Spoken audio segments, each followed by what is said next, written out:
बोलने का अवसर दिया। मैं आपका हृदय से आभार व्यक्त करना चाहती हूँ। ये आज प्रदेश के लिए और देश के लिए बड़ा ही संवेदनशील मुद्दा है और मेरे लिए एक ऐसा मुद्दा है जो मैं ऐसा कह सकती हूँ मेरे दिल के भी बहुत करीब है। उसको मैंने जिया है क्योंकि मैं खुद उस परिवार से हूँ और मैं जानती हूँ कि अनुसूचित जाति एवं जनजाति के बच्चों के लिए शिक्षा का क्या महत्व है और शिक्षा पाने की वो जो लड़ाई लड़ते हैं, उस लड़ाई में जब वो जीत नहीं पाते हैं तो उनका पूरा का पूरा जीवन अंधकार में चला जाता है। जिस तरीके से आदरणीय लालजी वर्मा जी कह रहे थे कि 28% से भी ज़्यादा हमारी आबादी है जो इसमें आती है, लेकिन सदियों से उनका हक छीना गया है, उन्हें अपेक्षित रखा गया है। अपेक्षित रहने का कारण उनकी मानसिक या शारीरिक कमजोरी नहीं है, उन्हें शिक्षा न देना, सतत विकास, अधिकारिता, समावेशिता, सामाजिक न्याय, मानव अधिकार, भागीदारी, प्रजातंत्र, समानता, इन सब से सदियों से वंचित रखा गया है। आदरणीय अध्यक्ष जी, मूलतः अनुसूचित जाति एवं जनजाति के ये जो बच्चे हैं वो गरीबी रेखा के नीचे आते हैं और आज इस सरकार में देखा जा रहा है कि ज्यादातर बच्चे जो प्राइमरी स्कूल, मीडियम और हायर सेकेंडरी के बाद ड्रॉप आउट्स कर रहे हैं और ये जो ड्रॉप आउट्स हैं उसका कारण ये है कि स्कूलों के, कॉलेजेस की जो फीस है वो बहुत ज्यादा है जो इनका परिवार समर्थ नहीं है देने के लिए। पुरानी सरकारों ने हमेशा इस तरीके की नीतियां लाई और इस तरीके से मदद करने की कोशिश की कि ये जो हमेशा से अपेक्षित रहा समाज है उसे आगे उठाया जा सके। अभी कुछ दिन पहले संविधान दिवस के दिन हम सभी ने प्रण लिया और हर वर्ष लेते हैं कि हम सब भारत के नागरिक भारत को संपूर्ण प्रभुत्व संपन्न समाजवादी पंथ निरपेक्ष लोकतंत्रात्मक गणराज्य बनाने में पूरी भागीदारी देंगे। आपकी सरकार का ये वादा भी रहा है कि सबका साथ और सबका विकास, लेकिन ये धरातल पे क्यों नजर नहीं आता? आज चाहे वो आदिवासी समाज हो, चाहे वो पिछड़ा समाज हो, चाहे वो अति पिछड़ा समाज हो, चाहे वो दलित समाज हो, अल्पसंख्यक समाज हो, हर कोई अपने आप को ठगा हुआ महसूस कर रहा है।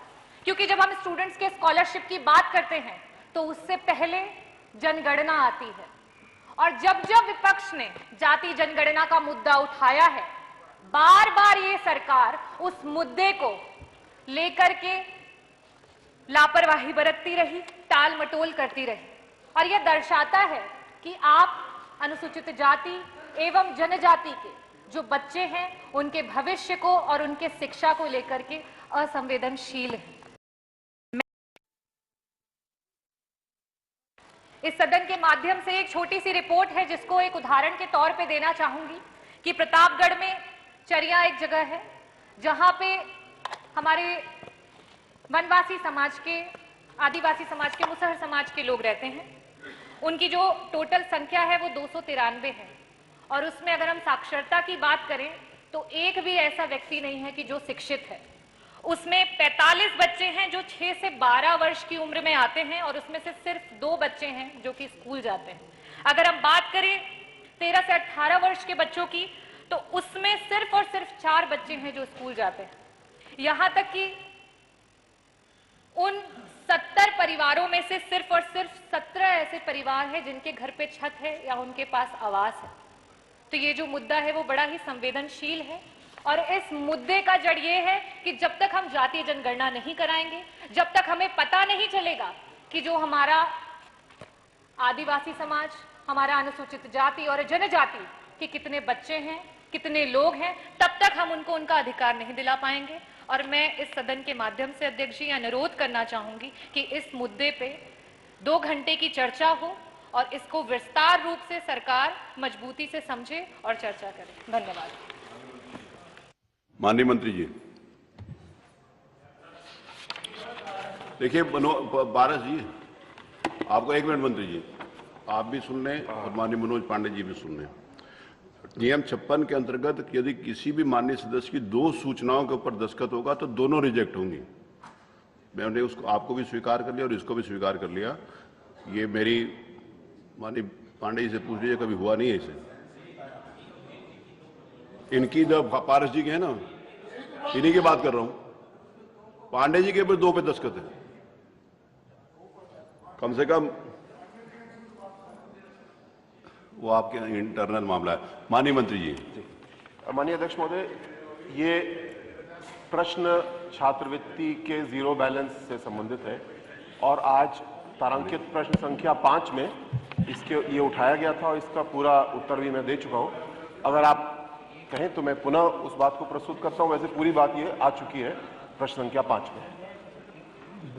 बता जी, ठीक सर। ये पूरा विषय यूं है कि जो बच्चे छात्रवृत्ति के लिए या शुल्क प्रतिपूर्ति के लिए आवेदन करते हैं, उनमें से एक व्यवस्था पहले थी जिसको 0 बैलेंस सामान्य भाषा में कहा जाता था। बच्चे एडमिशन ले लेते थे और जो विद्यालय है उनको सीधे विभाग छात्रवृत्ति दे दिया करता था और बच्चे 0 बैलेंस में पढ़ते थे। यहाँ पे चिंता हमेशा हमारी सरकार की भी है, मैं समझता हूँ सपा सरकार की भी चिंता रही होगी, अन्य सरकारों की भी रही होगी कि कोई भी बच्चा छूटे ना और साथ साथ किसी प्रकार घपले का प्रावधान कोई ना छूट जाए, कोई मौका छेद कोई ना छूट जाए।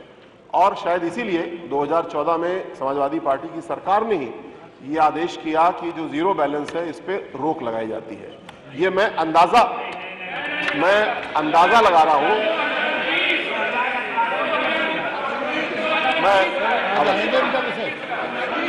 मैं ये सुनने के बाद बोल दीजिएगा। सुनने के बाद जवाब दे दीजिए। आप सुन लीजिए, उसके बाद बोल दीजिएगा। तो आदेश है वो आप अपनी बात कहिएगा। आपको अवसर दूंगा, आप अपनी बात कहिएगा। सुन लो, जो आपको अवसर दूंगा। मैं तो मानवर, आप नहीं, मैं तो आगे सदन में प्रश्न से ये भी कहा कि राज्य मंत्री है, इनको कम से कम कैबिनेट मंत्री बना दिया जाता, तब हम मानते हैं कि सरकार अनुसूचित जात के कल्याण है। मैं तो इनकी बात कर रहा हूँ। ये इनको चिंता करना चाहिए और इनको सर्व करना चाहिए। अरे बैठिए सर, ये नहीं, ये इस भाषा का प्रयोग नहीं करें। ये जो माननीय अवधेश प्रसाद जी ने कहा है उसको कार्रवाई से निकाल दें। नहीं, आप मेरे को करने दीजिए। Let me decide it. माननीय अवधेश प्रसाद जी ने जो शब्द कहा मंत्री जी के लिए, उसको कार्रवाई से निकाल दें। माननीय मंत्री जी बोलिए। जो शासनादेश है सर, उसको मैं माननीय सदस्यों को उपलब्ध करा दूंगा। लेकिन बात ये नहीं है कि आपने क्या गलती की, हमने क्या गलती की। बात यह कि आगे का रास्ता अच्छा कैसे खुले। मैं सीधे इस पे आता हूं। तो केंद्र सरकार ने सर इस व्यवस्था को समझते हुए और एक नया प्रावधान किया है। इस संतुलन को सबको मिल भी जाए छात्रवृत्ति और चोरी का रास्ता पुनः न खुल जाए, एक फ्रीशिप कार्ड की व्यवस्था दी है। इस बार जब शासनादेश नियमावली जारी हुई है उसमें यह चीज शामिल है और उसको पोर्टल में भी शामिल कर दिया गया। ये कैसे काम करेगा? जो छात्र हैं वो जिस विद्यालय में एडमिशन लेना चाहते हैं तय करेंगे, हमारे पोर्टल पे आएंगे, अपना डिटेल भरेंगे, उस विद्यालय का रेफरेंस भरेंगे और उनको एक कागज मिल जाएगा जो फ्रीशिप कार्ड होगा। उसको लेकर के वो विद्यालय में जाएंगे और उनको 0 बैलेंस बोलिए या अब फ्रीशिप कार्ड का नाम ले लें, उस पर उनको एडमिशन मिल जाएगा बच्चों को। इसमें कुछ चीजें जैसे स्पोर्ट्स फीस है ये शामिल नहीं है जितना, हाँ जी, ट्यूशन फीस आदि इसमें पूरा शामिल है। अब सर केवल ये संतुलन के लिए मैं पुनः बताऊंगा। सबसे पहले इसमें इस नियम में राजकीय विद्यालयों के लिए और अनुदानित विद्यालयों के लिए इसको शुरू कर दिया गया है।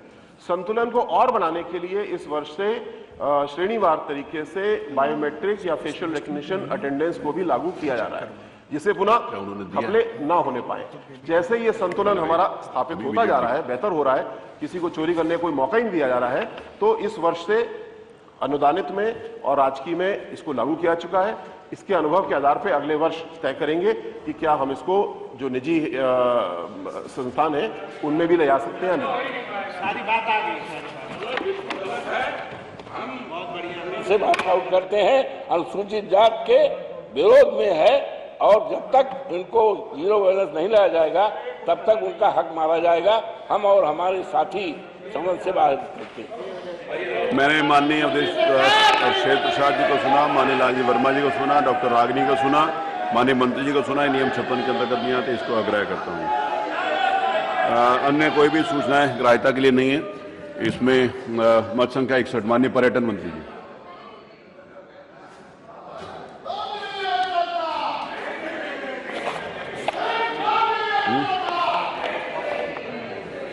माननीय अध्यक्ष जी, आपके अनुज्ञा से प्रस्ताव करता हूं कि उत्तर प्रदेश श्री शुक्र तीर्थ विकास परिषद विधेयक 2023 पर विचार किया जाए।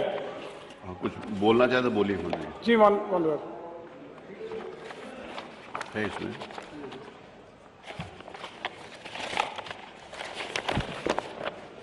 पहले ये विचार किया जाएगा, प्रश्न ले ले फिर बोले।